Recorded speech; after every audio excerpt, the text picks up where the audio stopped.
Así que bueno, durante este año nosotras hemos ido conociendo un poquito más los atributos incomparables de nuestro Dios. Hemos podido ver en este año las perfecciones asombrosas de nuestro Dios. Y qué hermoso que fue este tiempito de compartir en la mesa. El Dios infinito, el Dios incomprensible. Es fácil leer la lista, ¿no? Pero cuando evaluamos y consideramos todo esto, el Dios autosuficiente, eterno, inmutable, omnipresente, omnisciente, omnipotente. Y ahora ya estamos listas para ver a este Dios sentado en su trono reinando, ¿no? Estamos listas hoy, recién después de haber conocido todos estos atributos durante el año, estamos listas para conocer su soberanía. Un Dios que gobierna por sobre todo. ¿Por qué gobierna sobre todo? ¿Por quién es Él? ¿Por quién es Él? Ya lo vimos en este año.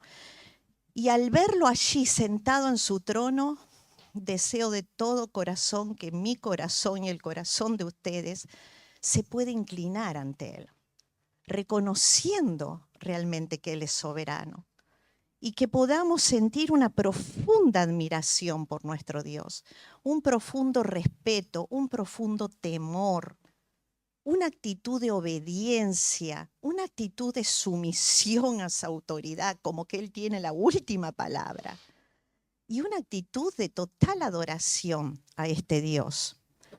Todos sus atributos que hemos considerado hasta aquí nos llevan a la inevitable conclusión de que el lugar perfecto, el lugar justo que Dios tiene para habitar es el trono. Ese es su lugar.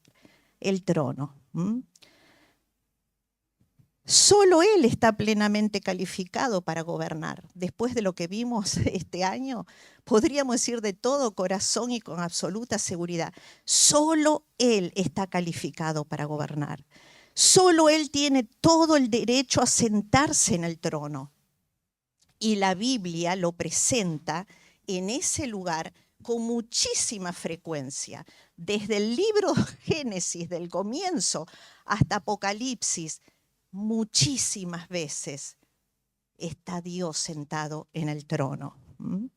David lo expresa de la siguiente manera en 1 Crónicas 29, 11 a 12. Vamos a estar proyectando los versículos por si alguna no le cuesta buscar.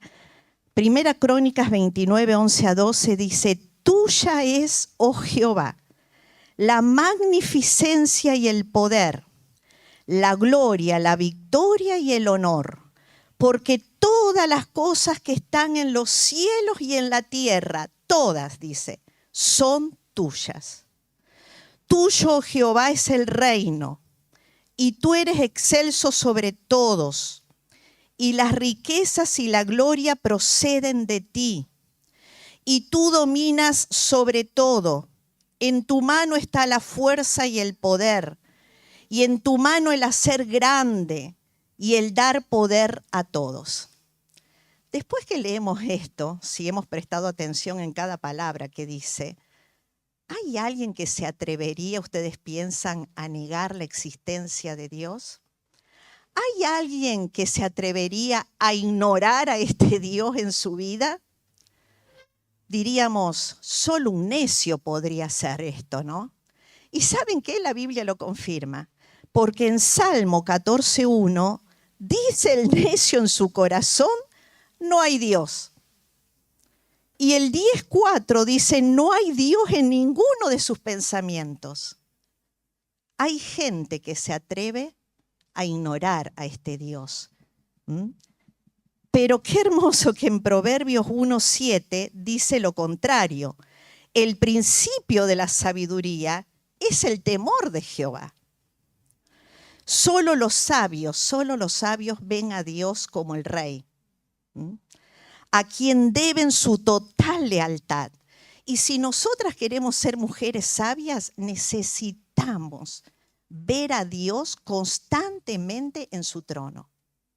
en ese lugar de absoluta autoridad.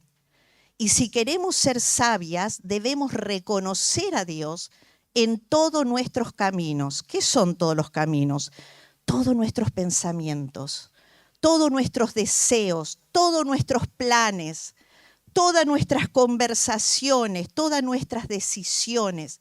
Debemos considerar a Dios, a este Dios que está en el trono.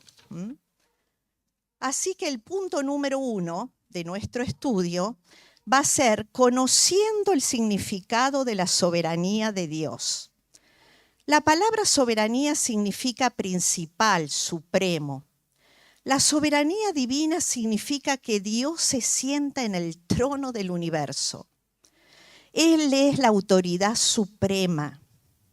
Él posee y ejerce el derecho indiscutible de gobernar todo lo creado. Él reina sobre el cielo y sobre la tierra, sobre ángeles, sobre demonios, sobre eventos, circunstancias, sobre gobernantes. Él gobierna sobre el tiempo y la eternidad. Dios es absolutamente independiente. Nadie puede convencerlo para que cambie su manera de pensar, sentir o actuar. Nadie puede obstaculizarlo. Él tiene el poder ilimitado para hacer lo que Él haya resuelto. Nada ni nadie puede frustrar o detener con éxito ningún acto, evento, diseño o propósito que Dios pretenda lograr. Parecen definiciones muy fáciles, ¿no? Pero cuando uno entiende la profundidad de estas definiciones, ¿quién es nuestro Dios? Primera Samuel dice así, capítulo 2, versículos 6 al 8. Jehová mata y Él da vida. Jehová empobrece y Él enriquece. Abate y enaltece. Él levanta del polvo al pobre y del muladar exalta al menesteroso, para hacerle sentarse con príncipes y heredar un sitio de honor. Todo esto hace Dios. Ahora, ¿saben que hace muchos años atrás existió un gran rey? Un rey que era muy poderoso. Aún está en los libros de la historia secular, era Nabucodonosor. Este rey Nabucodonosor vivía con muchísima soberbia. ¿Y saben qué hizo Dios? Un día decidió humillarlo.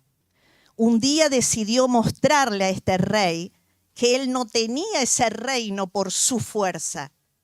Él no tenía todas esas riquezas porque él había hecho todas estas cosas. ¿Y saben qué pasó? En Daniel 4:30, el rey Nabucodonosor dice, ¿no es esta la gran Babilonia que yo edifiqué mirando toda esa grandeza de su reino? Como dice, para casa real, ¿no la edifiqué con la fuerza de mi poder y para gloria de mi majestad? Y en ese momento, ¿saben qué pasó? Dios hizo que él perdiera su razón, se convirtió, dice, como un animal, lo echaron fuera del reino, estaba viviendo en el campo, comiendo pasto como los animales, hasta que se cumplió un tiempo, Dios le devuelve la razón y él ahí entiende. Y dice en Daniel 4:35, todos los habitantes de la tierra son considerados como nada. Y Él hace según su voluntad en el ejército del cielo y en los habitantes de la tierra. Y no hay quien detenga su mano y le diga, ¿qué haces? Dios lo humilló y reconoció que si Él tenía todo eso era porque Dios lo había hecho. El profeta Isaías confronta a Israel mostrándole en un momento la diferencia entre los dioses paganos, los dioses falsos y Jehová. Saben que el pueblo de Israel había abrazado a muchos ídolos, ¿no? Y en ese momento dos ídolos muy famosos eran Bel y Nebo. En ese momento cuando Dios decide llevar al pueblo de Israel cautivo a Babilonia, ¿no? por todos sus pecados y mal proceder, ¿Saben qué hicieron ellos? Agarraron a los dioses falsos y se los cargaron en el hombro y los llevaron con ellos al cautiverio. O sea que los dioses y los ídolos fueron al cautiverio con ellos. No se daban cuenta que el que los estaba llevando al cautiverio era Dios. Y que el Dios verdadero los iba a llevar, iba a cumplir su propósito y después los iba a traer de nuevo. Ahora uno dice, qué ignorancia tan tremenda. Ahora, cuando nosotras tenemos ídolo en nuestro corazón, amando más otras cosas que a Dios, nos estamos inclinando a esos ídolos y nos vamos detrás de nuestra esclavitud y miserias con nuestros ídolos. Ni siquiera nos damos cuenta, estamos llorando en soledad y estamos abrazando ídolos, ¿no? Muy parecidos al pueblo de Israel. Isaías 46, 9, ahí tenemos 10 y 11. Entonces Dios le quiere decir estas palabras a su pueblo a través de este profeta. Y dice, porque yo soy Dios y no hay otro Dios, y nada hay semejante a mí. Mi consejo permanecerá y haré todo lo que quiero. Lo he pensado y también lo haré. Qué hermoso, ¿no? Que no es un plan que va surgiendo en el momento. Dice Dios, yo lo he pensado, lo he planeado y también lo voy a hacer. La Biblia declara que la soberanía de Dios es la ejecución de su perfecta voluntad en todas sus obras, en todo lo que fue, en todo lo que es y en todo lo que será. Es la ejecución de su santa y perfecta voluntad en todo. Todo está bajo el control absoluto de Dios. Y ahora vamos a ver dónde Dios domina, en qué áreas Dios está dominando. Y lo que vemos en la Escritura es que su dominio está sobre toda la creación. Él es el creador de todo el universo. Esto incluye los cielos y la tierra. Todo es suyo. Salmo 24:1, de Jehová es la tierra y su plenitud, el mundo y los que en él habitan. ¿De quién sos vos? ¿Quién es tu dueño? ¿Quién es tu propietario? ¿Quién te creó y te formó? Dios. ¿Quién es el propietario de tus hijos? Dios. Salmo 135:6, todo lo que Jehová quiere lo hace, en los cielos y en la tierra y en los mares y en todos los abismos. Ahora, si nosotras decimos, Dios creó todo, todo es suyo, podríamos preguntarnos, ¿no puede hacer lo que Él quiera con lo que es suyo? Y diríamos, sí, puede hacer lo que Él quiera. ¿No puede quitar lo que Él nos ha dado? Si todo lo que tengo fue recibido de Dios, nada de lo que tengo viene sin que venga de su mano. Ahora, ¿Él tiene derecho a sacarme lo que Él me dio porque es suyo? Sí. Él es libre de disponer de su creación como Él quiere. Ahora, si nosotras aceptamos de corazón su dominio sobre todo, porque todo es suyo, entonces podríamos decir lo siguiente. Leyendo un libro, leí esto de alguien que se atrevió a decir esto porque reconoce y cree realmente que es así. Y aunque me quitares todo, yo no me quejaría. Antes que yo lo poseyera, todo era enteramente tuyo. Cada vez que Dios nos quita algo, ¿tenemos esta actitud? Dios, no me voy a quejar. Es que, sí, todo lo que me estás quitando, mi hijo, mi casa, mi trabajo, mi auto porque se accidentó, me lo robaron, mi teléfono, mi salud. ¿Cómo me voy a quejar? Si tú me lo quitarías, no me quejarías, porque antes que me lo dieras, ya era tuyo. Antes que yo tenga a mi hijo en brazo, ya era de Dios. Antes que yo tuviera la casa, ya era de Dios, ¿no? También su dominio está sobre las naciones. Salmo 66:7.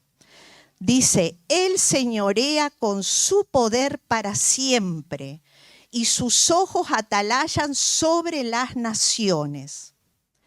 Él gobierna sobre los gobernantes y jueces, sobre los pequeños y los grandes, los presidentes, pero también los intendentes.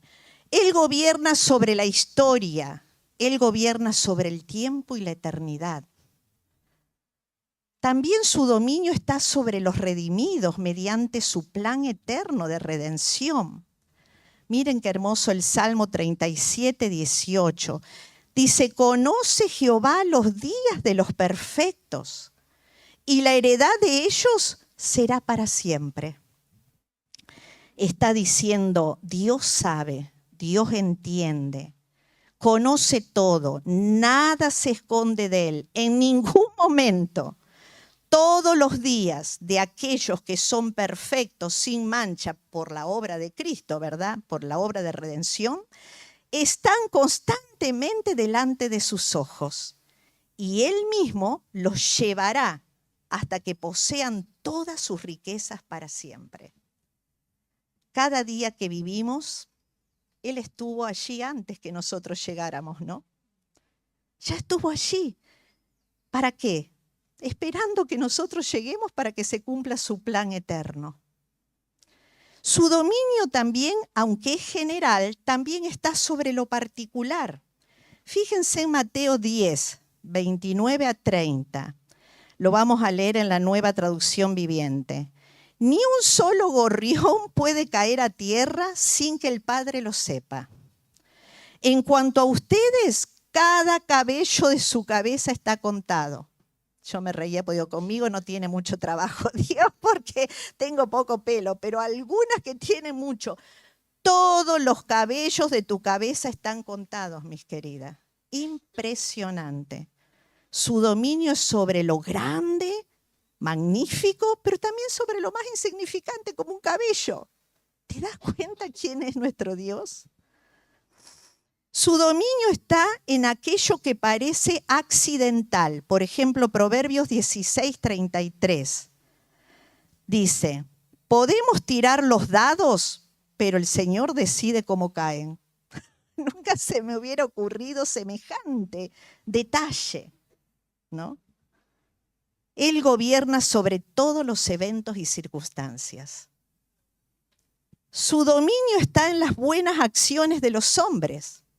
Filipenses 2:13, pues Dios trabaja en ustedes y les da el deseo y el poder para que hagan lo que a Él le agrada. Es decir, que Dios produce en nosotros el querer hacer lo bueno como el poder hacer lo bueno, ¿no? Él controla y tiene dominio sobre las buenas acciones de los hombres. Pero también su dominio está en las malas acciones de los hombres. Hechos 14, 16.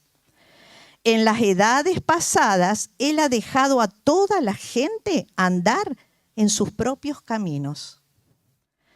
Está diciendo, en las generaciones pasadas Él ha permitido, Él ha soltado a cada persona para decidir su conducta, su propio modo o estilo de vida.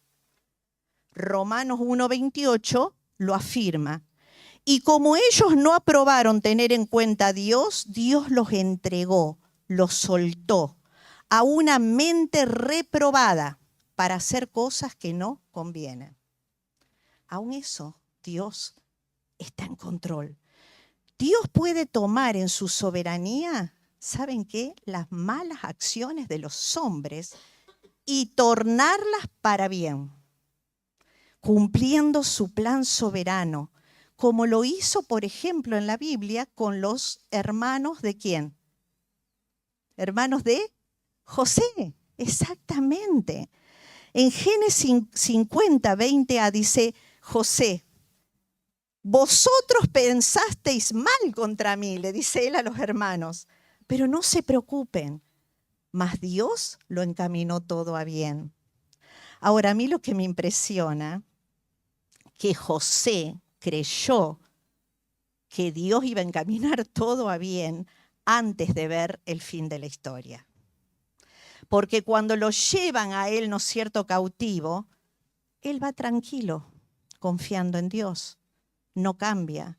Cuando le pasa lo que le pasó, ¿no es cierto?, ahí que lo acusaban, que quería abusar de esa mujer, él confió cuando estaba en la cárcel, él no cambió, él siguió temiendo a Dios. Porque a veces es fácil, ¿no es cierto?, cuando termina la historia, decir, yo sabía que Dios lo iba a encaminar para bien. Pero adorar a Dios en medio de la dificultad, creyendo que todo va a terminar para bien, es eso lo que Dios quiere, ¿verdad? Que le creamos, le creamos.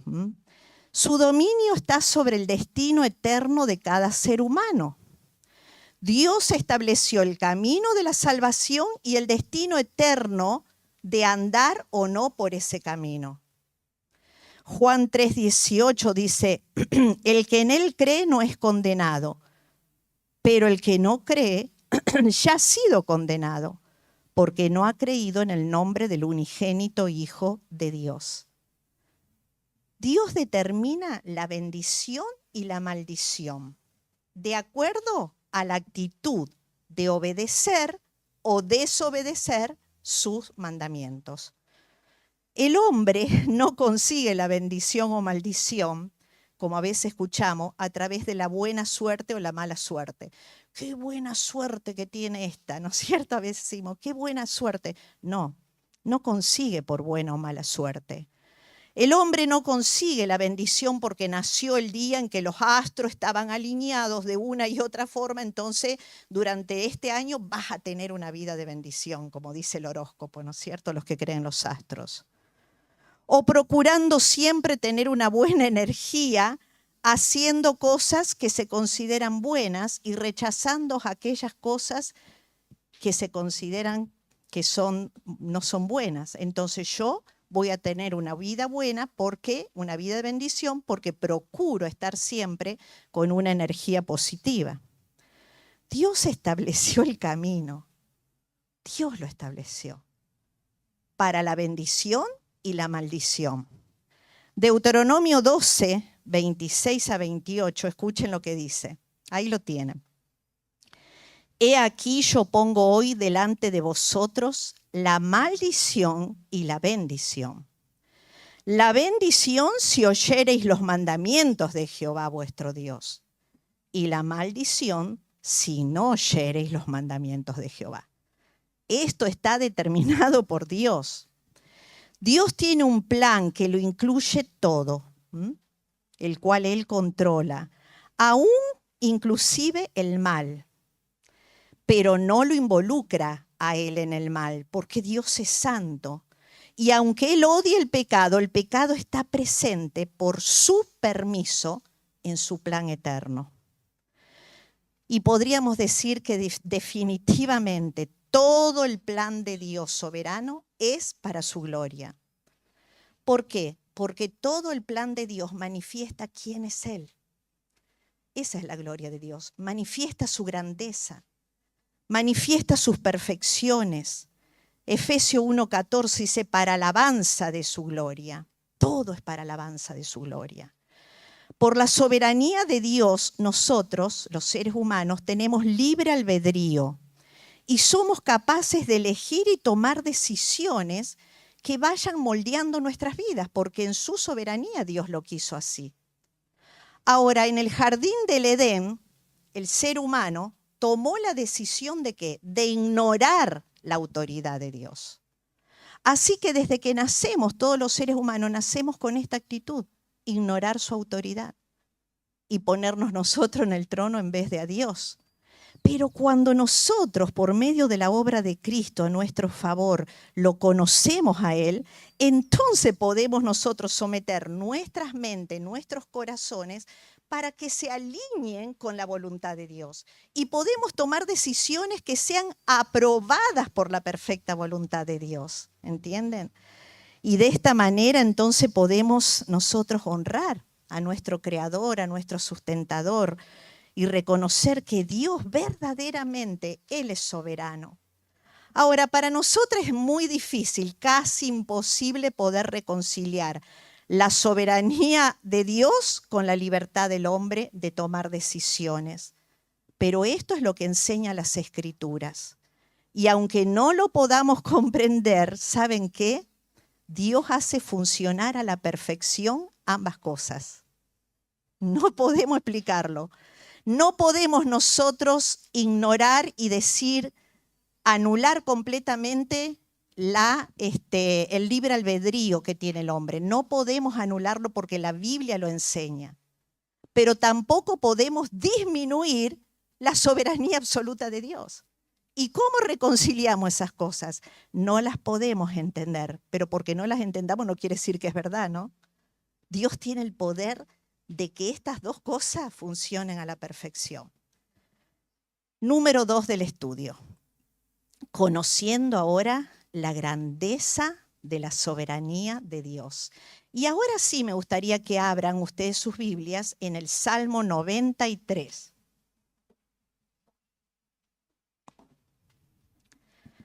Este es un salmo cortito, pero tiene mucha riqueza. Este breve salmo no menciona el nombre del autor, pero es muy evidente cuál es el tema del salmo.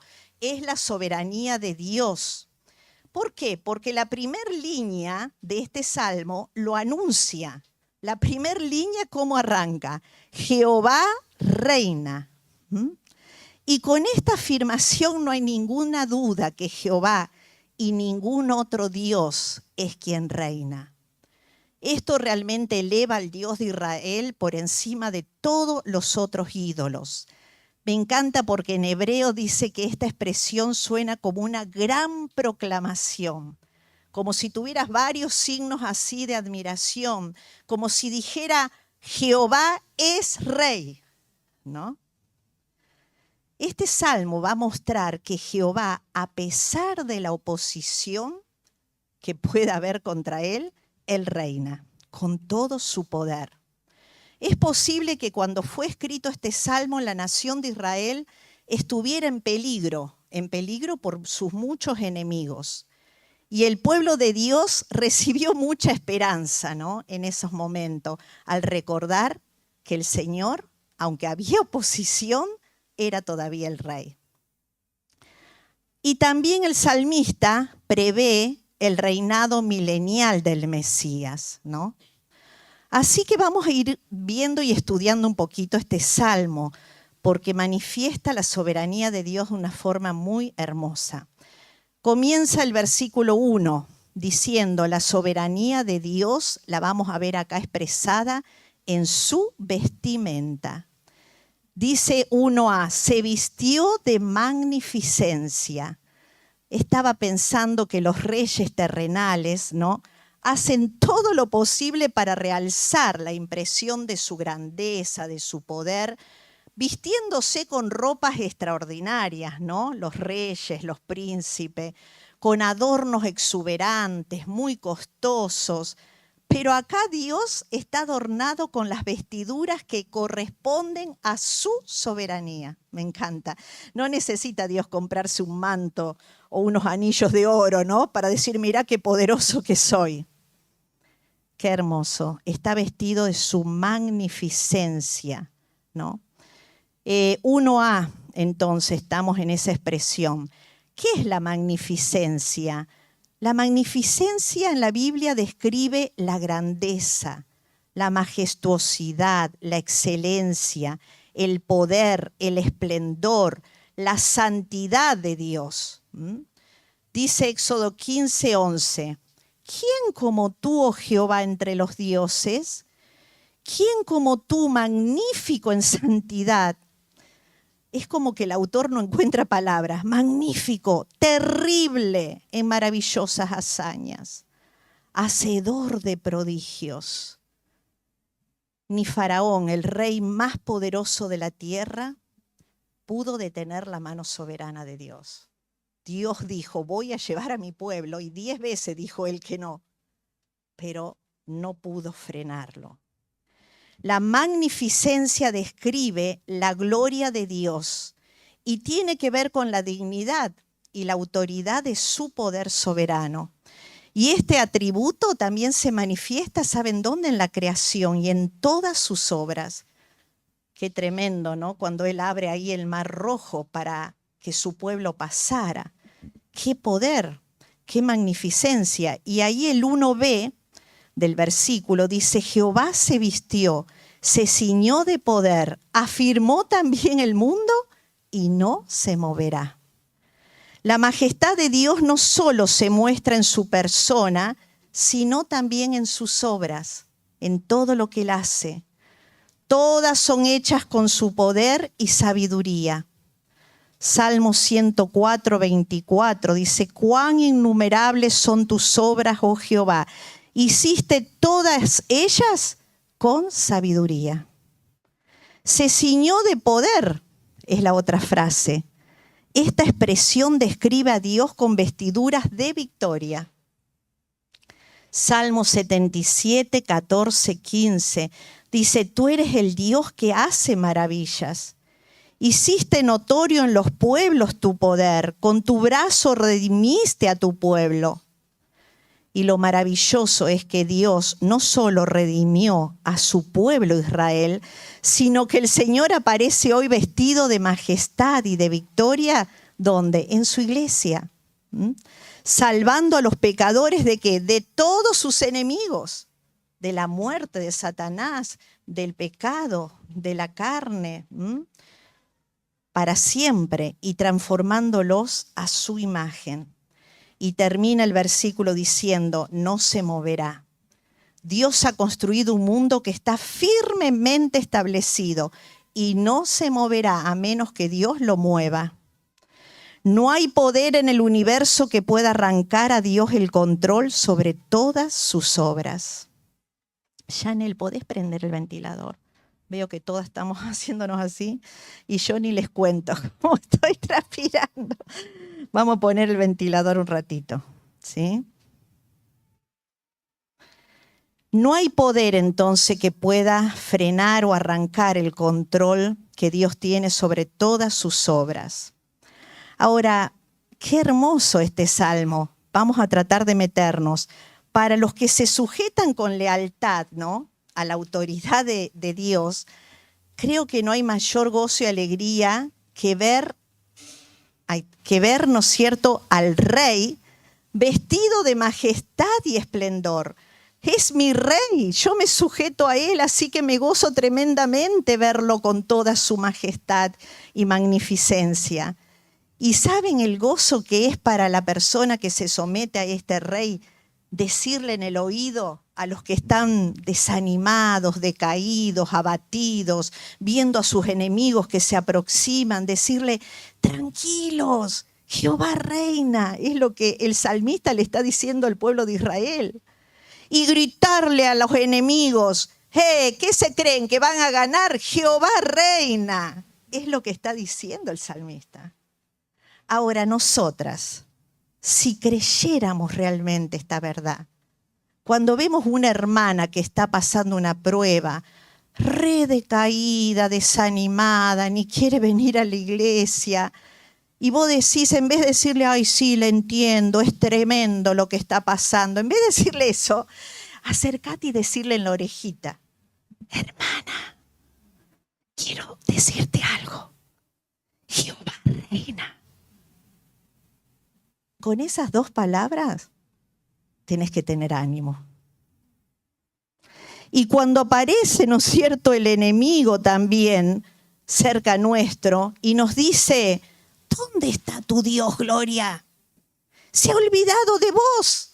¿Saben cuánto me da gozo decirle, vete, Satanás, Jehová reina, ya estás destruido?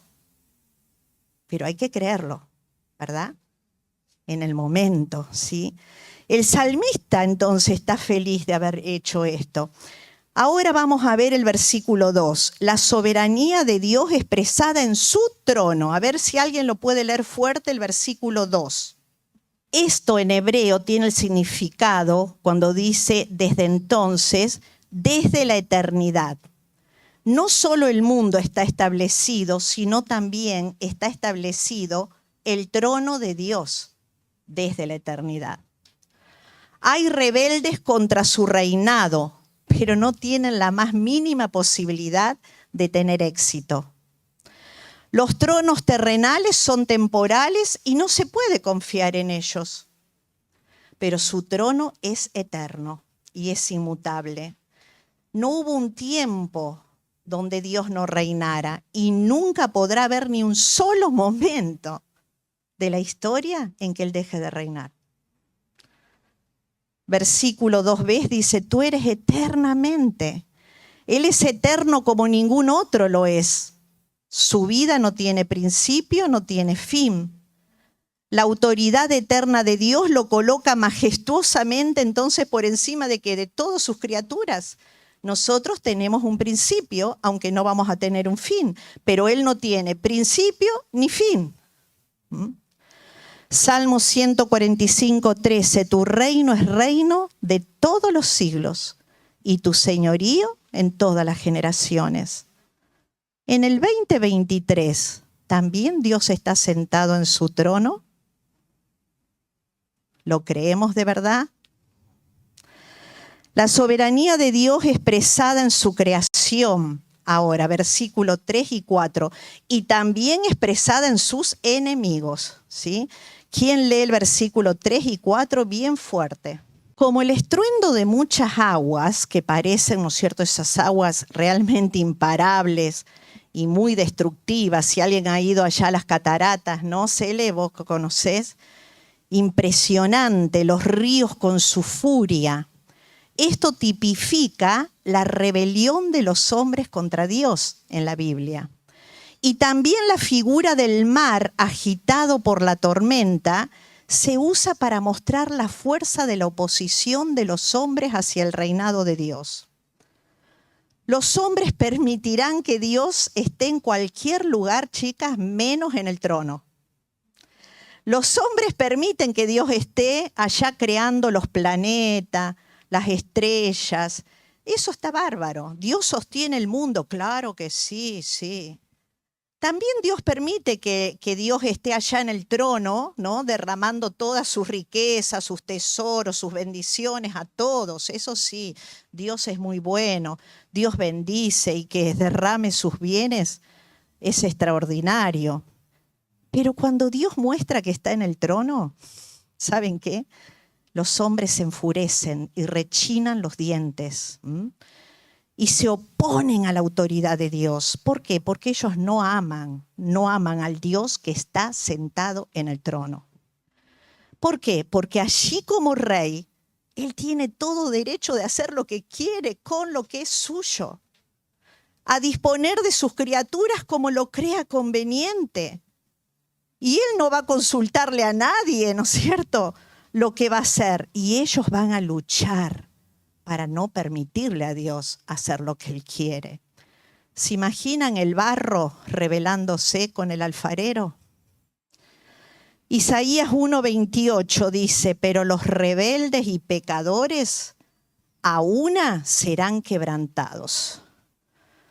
Y los que dejan a Jehová serán, ¿qué? Consumidos. Me puse a estudiar este versículo. ¿Qué significa cuando alguien se rebela contra la autoridad de Dios?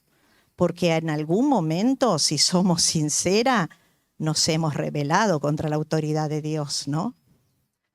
Pero dice que los que se rebelan serán heridos, experimentarán dolor, soledad, caerán sin poder levantarse, desfallecerán, prepararán su propia ruina, pierden toda utilidad para Dios. Los que dejan a Jehová son los que quieren ser libres de su autoridad, de su soberanía. Y estos que quieren ser libres de su autoridad serán consumidos, serán acabados, terminados. Sus pensamientos, sus planes, sus obras desaparecerán como el humo. Vivirán con un corazón que desfallece. Derramarán lágrimas esperando en vano un socorro.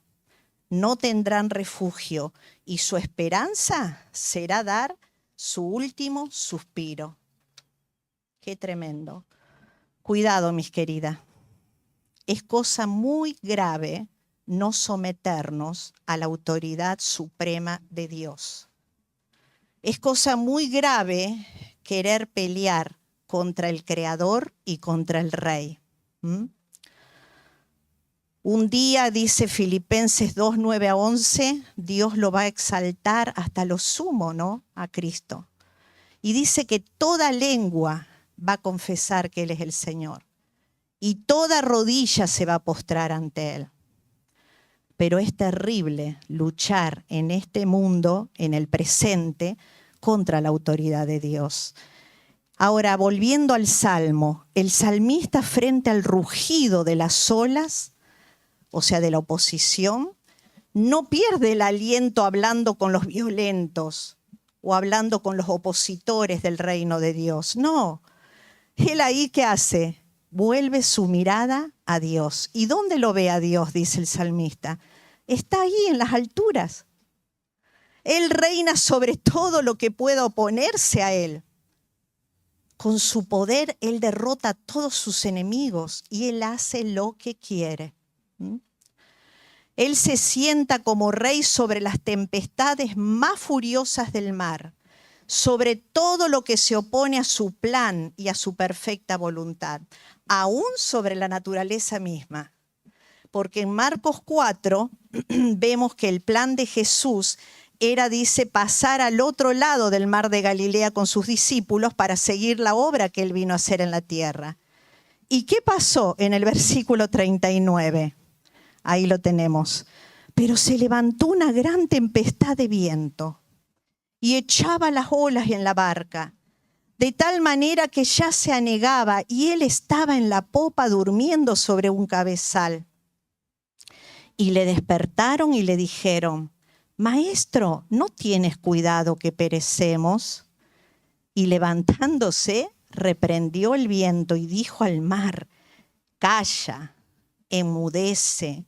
Y cesó el viento y se hizo grande bonanza. Mirá la autoridad tremenda que Dios tiene, no solo sobre los enemigos reales del mundo, las personas que se levantan contra su autoridad, sino también contra los eventos de la naturaleza que quieren detener su plan. Él los controla y los domina. Ahora, quiero preguntarte algo. ¿Amo al Dios que está en el trono? ¿O hay enojo, amargura, cuestionamientos, rebeldía en mi corazón? Porque lo que Él decide a mí no me está gustando. Cuando no estoy de acuerdo con Dios, ¿busco acercarme a los consejos de los opositores de su reino? ¿O voy a Dios reconociendo que Él está en el trono? Estas son las preguntitas prácticas que tienen después, pero se las quería hacer en este momento. Ahora pasamos al versículo 5a. La soberanía de Dios expresada en sus testimonios. Tus testimonios son muy firmes. Los testimonios se refiere a la palabra de Dios. El salmista entendía que la soberanía y el poder de Dios se revelan a través de la palabra de Dios. Y así como el gobierno de Dios es estable, libre de todos riesgos, las escrituras también son completamente confiables, porque están más allá de toda duda, son infalibles. Y el 5b dice: la soberanía de Dios expresada en su pueblo. ¿Qué dice el versículo 5? No lo leímos, lo vamos a leer fuerte ahora. La santidad conviene a tu casa, oh Jehová, por los siglos y para siempre. Dios es santo, su naturaleza es santa, su soberanía es una soberanía santa, su poder es un poder santo, ¿no? Su santidad está relacionada con todo lo que Dios hace y todo lo que Dios es, lógico. Todas sus obras son santas. Su palabra es santa. Por tanto, dice este versículo, la santidad que conviene. Esa palabra quiere decir es apropiada, es adecuada, para que esté presente en su casa. ¿Dónde es la casa de Dios? En su templo, en su iglesia. Cada miembro debe ser santo en todo momento, en toda circunstancia y para siempre, ¿Cómo podemos ser santos? Reconociéndole a Él como Señor de nuestra vida, como autoridad absoluta. 1 Pedro 2:9. Este versículo dice que somos un pueblo que adquirido por Dios, redimido, comprados por Él, limpiados con su preciosa sangre. Así que somos una posesión de Dios, somos propiedad de Él y debemos expresar su soberanía a través de vivir una vida santa en todas las áreas de nuestra vida. ¿Y cómo vivimos una vida santa? Sometiéndonos a su perfecta voluntad. Es la única forma de vivir una vida santa, sometiéndonos a lo que Él nos dice en su palabra, en su perfecta voluntad. Su soberanía, entonces, su trono, su poder, su santidad, son suyos eternamente. Y qué hermoso es pensar que los beneficios de su reino enriquecieron nuestra vida en el pasado. Los beneficios de reconocer su reino en nuestra vida nos enriquecen en el presente. Y los beneficios de reconocer su reino nos va a bendecir por toda la eternidad. Porque su reino es suyo para siempre. Y número 3 del estudio, conociendo la confianza y consolación de la soberanía de Dios. Cuando vos ves la soberanía, el tamaño de la soberanía de Dios, que Él hace todo lo que Él quiere, que no te consulta nada, ¿no te asusta un poco? A mí me asustaba, hasta que entendí esto. Aunque la soberanía de Dios es infinita, el uso de su poder está delimitado por los otros atributos de Dios, tales como la veracidad, la bondad, la fidelidad, la santidad, la justicia, el amor. Así que todos sus atributos definen cada una de las acciones de Dios. Dios no puede hacer nada que vaya en contra de su propio carácter. Así que si Dios es veraz, no puede mentir. Él va a cumplir todas sus promesas. Aunque Él dice que hace lo que quiere, Él va a cumplir todas sus promesas. Porque Dios es santo, no puede ser tentado por el mal ni tienta a nadie. No me va a llevar nunca Dios a través de las circunstancias para que yo peque, o sea, peor. Dios, siendo amor y bondadoso, no puede hacer nada para dañarnos. Porque Dios es justo, no puede favorecer a unas personas más que a otras. Por esta razón, podemos confiar plenamente en la soberanía de Dios y en la autoridad absoluta que tiene Dios sobre nuestras vidas. Romanos 11:36, miren lo que dice. ¿Alguien lo puede leer fuerte? Este versículo, mis queridas, contiene la declaración más completa y comprensiva, si prestamos atención, de lo que es la soberanía de Dios. Nada queda fuera de esta afirmación. Está incluido todo el universo en esta definición. Toda la historia humana, tanto la eternidad pasada como la eternidad futura. Así que a prestar mucha atención. Es un versículo clave, es un resumen de todas las escrituras. ¿Qué dice? A ver, cuando Pablo escribe esto y dice porque de Él, está diciendo que Dios es el arquitecto de un plan maestro desde la eternidad. Desde la eternidad, Él es el arquitecto de un plan maestro. Todo lo que sucede ha sido prescrito por Él. Por Dios. Cuando dice por Él, Él está diciendo, Él es el administrador del plan. Él es el que va ejecutando todo lo que sucede en nuestras vidas. Cuando dice para Él, está diciendo que Él es el objetivo del plan.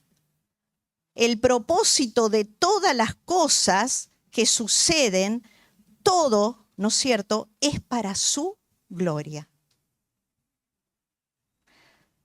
No hay ningún lugar en el universo en el que Dios está excluido. Dios está en medio de todo y está obrando todo para que sus propósitos eternos se cumplan. Qué hermoso es pensar esto, que Dios no solo creó el planeta, sino que Dios ha escrito el plan maestro de todo lo que ocurrirá en este planeta y en la humanidad entera, en la historia de la humanidad. Dios no está inventando sobre la marcha el plan. A ver qué hago en este momento con Amanda, a ver qué hago en este momento con Cristina. No lo está inventando. Él tenía un plan desde la eternidad y lo cumplirá. ¡Qué maravilla! ¿Qué dice Romanos 8, 28 a 29? ¿Quién lo va a leer? A ver, desde la pantalla. ¿Podría existir, Patri, algo más sublime, algo mejor que nos pueda pasar, que Dios nos transforme a su imagen?